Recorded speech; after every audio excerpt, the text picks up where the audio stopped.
একটা পরিত্যক্ত মাটির ঘর যখন কিছু ওয়ার্কার মিলে খনন করছিল তখন তারা দেখতে পায় একটা হাড়ির মতো কিছু একটা দেখা যাচ্ছে। ওয়ার্কারগুলো প্রথমে ভেবেছিল হয়তো মাটির ঘর বানানোর সময় ঘরের মালিক হাড়িটা এমনিতেই রেখেছিল।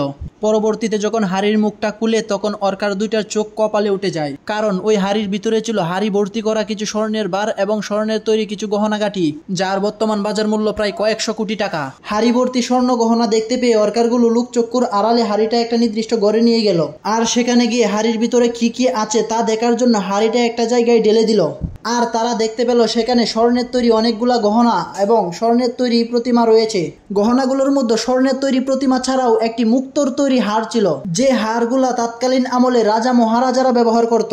তাছাড়া স্বর্ণের তৈরি মঙ্গলসূত্র, স্বর্ণের তৈরি মোটা চেইন, অনেকগুলা স্বর্ণের তৈরি বার বা বিস্কিট, অনেকগুলা স্বর্ণের চুড়ি, স্বর্ণের তৈরি গলার হার বা লকেট, কানের দুল, নাকের ফুল ছাড়াও মহিলাদের ব্যবহৃত নানান ধরনের স্বর্ণের তৈরি অলংকার সেখানে ছিল।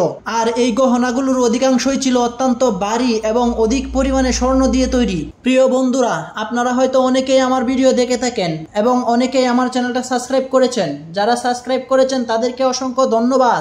আর যারা সাবস্ক্রাইব করেন নাই তারা অবশ্যই দয়া করে আমার চ্যানেলটা সাবস্ক্রাইব করে দিবেন, কারণ আপনার একটা সাবস্ক্রাইব, একটা লাইক আমাকে পরবর্তী ভিডিও বানাতে উৎসাহ দিবে।